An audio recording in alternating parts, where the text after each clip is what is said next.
but I want Vergil Ortiz next. And if we can't get Vergil Ortiz next, I heard that Baby Cub was calling me out too. Charlo, he can get it next. Fundora, what's his name? Boardroom. Want to fight the best? Boots, come over here.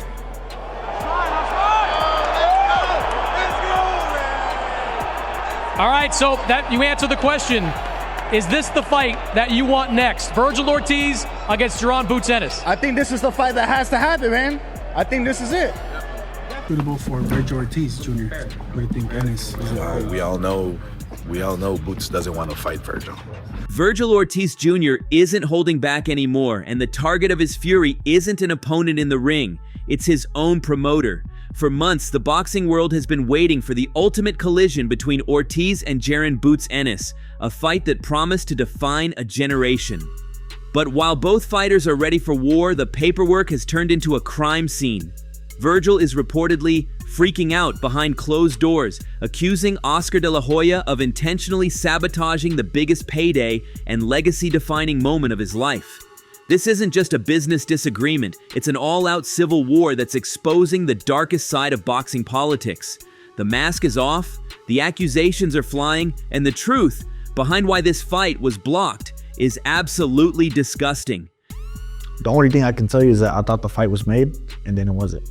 There was a yes on our side, and it just wasn't made. I mean, I really don't know the specifics of it, but I just know what happened on their side. It all came to a head during a marathon 6-hour negotiation session that was supposed to finalize the details for a March 2026 showdown. Everyone thought the deal was a lock. Ortiz and Ennis had already shared that iconic face-off in the ring, promising the world a fight that has to happen. And Boots and Ortiz, is the needle moving positively? Supposedly, I mean, Eric Gomez's positive comments from Thailand is that we're going to hopefully get it wrapped up in the next week or so. I certainly see the back and forth between Ortiz, with him and with Boots on their social media. You have Vergil's manager, Rick Meridian, getting involved in the whole thing.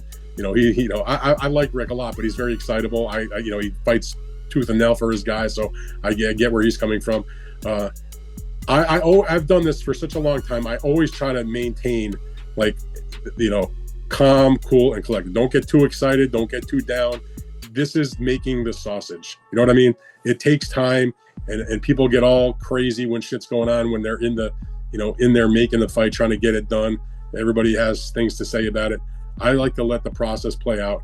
I think, especially based on all the comments from both sides, how much they want the fight, that it's going to get done. And we'll see this very, very outstanding matchup in the early part of next year. I think it's going to get done. You never know, but I feel confident. But as the hours ticked by in that boardroom, the atmosphere turned from professional to purely hostile. Instead of a contract, we got a stalemate. Rumors quickly surfaced that the financial offer put on the table for Vergil was nothing short of an insult. We're talking about a fighter who is 24-0 with 22 knockouts. Yet he was being asked to step into a high-stakes war for a purse that didn't even cover the risk involved. And Raphael has reported that there's some complications in finalizing the deal between Vergil Ortiz versus Jaron Boots Ennis. Yet it has nothing to do with Golden Boy Promotions having problems or issues with Matchroom Boxing, who promotes Boots Ennis. Golden Boy Promotions, Oscar de la Hoya, Eric Gomez promotes Vergil Ortiz. That the issue is that Vergil Ortiz's manager and Golden Boy Promotions, Eric Gomez and Oscar de la Hoya, have their issues. That's what's reported. Now, Rick is a prestige manager in the sport of boxing, one of the best managers in the sport of boxing. And both of these guys are wonderful fighters, phenom in the 154-pound division, and many think that this is the primary fight at 154-pound division. Yet, we cannot neglect that we could have seen this fight a while ago. But Jaron Boots Ennis declined. He ducked a lucrative offer when it was on the table by Turki Al-Sheikh, which everybody loves because he has been a great addition to the sport of boxing, right? He has eliminated the hiccups in the sport of boxing. But I think because now that Turki Al-Sheikh and everybody knows that Turki Al-Sheikh is giving that bag, not everybody is really trying to be greedy, maybe. Not everybody, but maybe people trying to be greedy, in which now we've seen a couple of hiccups in which we wasn't seeing in the beginning. and where Turkey Al Sheikh wants to make fights. But one of the guys that been ducking Turkey Al Sheikh purses in the past has been Jerome Boots Ennis. He did duck the Vergil Ortiz and the Teofimo Lopez purses. And Eddie Hearn has publicly stated that these were lucrative offers. The most money that Boots Ennis could have made, right? So how are we going to point the finger now, or the gun, at Vergil Ortiz if they're not trying to finalize the deal with Jerome Boots Ennis? Yes, I want to see that fight. Yes, it's one of the primary fights in the sport of boxing. But yet, the silence was finally broken when Vergil's manager, Rick Meridian, took to social media to set the record straight. He didn't just disagree, he went on a full-blown rampage against Golden Boy Promotions. The nasty work began when Golden Boy's COO, Eric Gomez, posted that everything was moving forward for a March 28th date in Las Vegas. Meridian's response was a digital slap in the face, essentially asking Gomez if he had found some hidden money they didn't know about. The reality was revealed soon after. Ortiz's team is demanding a $10 million minimum payday to step in with a killer like Boots Ennis. So that means they are asking for, publicly, $10 million to fight Boots or greater, right? Because it could be 10, it could be 11, 12, 20, right? But they need at least bare bones minimum to get 7 zeros. You need $10 million. In the words of Damon Wayans, 2 snaps and around the world. Hated it. I hate when fighters and teams do this. For one, this manager, is he pulling the strings like he's talking? That's why Boots was like, yo, manager talking crazy, right? He making it sound like he above Golden Boy almost. He like, don't send us nothing unless it got 7 zeros with it. You know what I mean? So that, to me, that's a little bit weird, right? You talking like you Golden Boy or something. Like you the end all be all, and you got veto power to veto whatever. 2, let's say that's your price. Why are you tweeting and texting and posting and responding publicly? None of the fans is going to come up with that type of money, right? So speaking to the fans on social media is not a good method. You have to negotiate. You have to see if Turkey, I mean, he's the one that would probably pay the big money for the fight. But you do that behind closed doors. I am not a fan of people trying to negotiate through the public. It's just like, where they do that at? What is the point of doing that? The fans, you're trying, it's like you're trying to, I don't know, because I didn't do it, so I can't really speak on the rationale. But to me, it's foolish, because that's what negotiations are for. Negotiations should be completely and utterly behind closed doors. You name your price, da-da-da-da. They aren't just looking for a check, they are looking for respect. And right now, Oscar De La Hoya isn't giving it. This leads to a much darker theory circulating in the boxing community. Is Oscar De La Hoya intentionally blocking this fight to protect his last remaining asset? Think about the position Golden Boy is in right now. They already lost their biggest cash cow, Canelo Alvarez, years ago. Now Ryan Garcia has publicly declared he is finishing his contract in February and will never look back. Vergil Ortiz is effectively the last superstar standing in the Golden Boy stable. If Ortiz goes in there against a phenom like Boots Ennis and loses, the entire promotional house of cards collapses. People are calling it a protective block, where the promoter prices the fighter out of the market just to keep them safe from a dangerous style matchup. Vergil Ortiz has to obviously win, and he's focused 1,000%, as I am too. I mean, I'm focused 1,000% on making sure this event, goes on, and we take it to the finish line, and people are talking about Boots Ennis, and they're talking about Vergil Ortiz, and my gosh, let's make that fight right away. Well, we can't make a fight until Vergil Ortiz wins. That's just the bottom. I don't work like that. I don't like having fights already made when they have the job at hand to take care of on Saturday night. Yeah, I welcome Eddie. I welcome Boots Ennis to see to see who the very best 154 pound fighter is, and that's Vergil Ortiz, I welcome them. I mean, it's a great show. When you watch Vergil Ortiz, you're always going to get an exciting fight. I'm just afraid that if Boots does see him in person, he's going to shy away from the fight. From a business perspective, putting Vergil in with Boots is a high-risk gamble that Oscar seemingly isn't ready to take. Boots Ennis is a stylistic nightmare, fast, switch-hitting, and possessing power that can end a career in one night. For a promoter on his last lap, losing your last big star in a fight you didn't even want to make is a business disaster. It's being described as a suicide mission for the company's bottom line. By offering Vergil a lowball figure, Oscar essentially forces the fight to collapse while trying to maintain plausible deniability. He can tell the public he tried to make the fight, while his own fighter is behind closed doors screaming about being robbed of his legacy. When it was time to say yes to fight, I was the only one that said yes. So now you have a lot of people that were saying that I was ducking at 147 when there was no fight to be offered or anything like that. The only times that the fight has ever been offered to either of us, I have said yes. So when people are saying ducking, when they align that word with me, I'm not talking about if they want to align it with him, they should. I don't care about that. But they want to align it with me, then they can't say that because I said yes. So if there's any other questions, bro, I'll happily answer them. Yeah, and Vergil, you just mentioned that Jaron Ennis, right? You said, well, he has a couple of titles, whatever. And I like hearing that. I know Max does. We don't care about the titles on this show. And I give you a lot of credit. We've heard people try to discredit you by saying that you've never been a champion. But to me, it's a lot more important to have real names on your resume. Guys like Madrimov, you're fighting Lubin. Tell me why it's more important to you to fight quality opposition than to grab these paper titles. Look, at the end of the day, people are gonna watch the fights, right? People are watching the fights. You can put a title on. They could have put a title on that last fight that Jaron had against I'm not sure. I don't want to disrespect him. I don't know his name, but they could have did that and said he was a champion. You know, They also did that with Zayas. Lima, yeah. So it's just like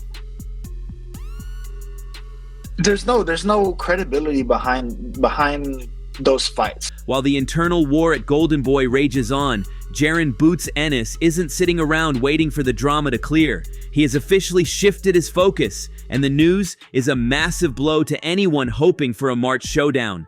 Boots is now reportedly eyeing the winner of the January 31st unification bout between Abbas Boo and Zondas. On Boots Ennis, who has 35 wins, no loss, no draw, 31 wins by way of knockout, is now shifting his attention away from the showdown that everybody was calling for, the fight he got in the ring and pressed and pushed for with undefeated WBC junior middleweight interim world champion title contender, Mexican star boxer Vergil Ortiz Jr., who has 24 wins, no loss, no draw, 22 wins by way of knockout. This because Vergil Ortiz's team, his promoter, Oscar De La Hoya, Golden Boy Promotions, have no interest in making this fight. His manager have no interest in making this fight. And Vergil Ortiz Sr., his father, has no interest in making this fight. Vergil Ortiz is interested in making the fight. His team has no interest in making this fight. Absolutely none. Okay? And I'm sure they're doing everything in their power to convince him to go in a different direction. With that said, Vergil Ortiz is looking to be the mandatory for the WBC, the winner Keith Thurman, Sebastian Fundora fight. And Jaron Boots Ennis, according to what I'm being told. And shouts out to my brother L-Dub Boxing, the Boxing Plug, because he's the first person that brought this to my attention. That Jaron Boots Ennis is now focusing on the winner of Xander Zayas, who is the WBO junior middleweight world champion, Puerto Rican star boxer, 22 wins, no loss, no draw, 13 wins by way of knockout, as Xander Zayas is going to take on the WBA junior middleweight world champion, Abbas Baru. They're going to fight January 31st. The message from the Ennis camp is clear. If you don't want to sign the papers, we'll go find the belts elsewhere. This pivot has completely flipped the script on the ducking narrative. For months, critics claimed Boots was the one avoiding the big names, but now the finger is pointed directly at Golden Boy. Ennis is ready to fight for undisputed glory, while Vergil is stuck in a promotional cage. I did my part. I signed my part, but I fight this Saturday, so main focus is October 11th. We're not looking past nobody. We staying focused on task in hand. Trying to get this money. Trying to make a statement at 154, and then we talk about these other guys after that. Yo, Boots, what's up, man? I know we never met, but I definitely wanted to ask you, who's your dream fight? Who do you see yourself having a mega fight with in your career that's gonna, transcend you to the next level? Any of the champions, Vergil Ortiz, it's a super fight. Any of the champions at 154. I'm here to make my mark. And it's starting this Saturday on October 11th. Okay, cool. So you got the Ring Magazine belt, which really means you're the champion of a division at welterweight. You have a lot of guys running around here with belts in this, 5 division so-called champion, but they've never really been the champion of any division. They've been the champion of a sanctioning body. You got the Ring Magazine belt as the welterweight champion. Now, it's easy for guys like me to sit up here and talk about the significance of that. Maybe it means something to the fighters, maybe it doesn't. What does it mean to you?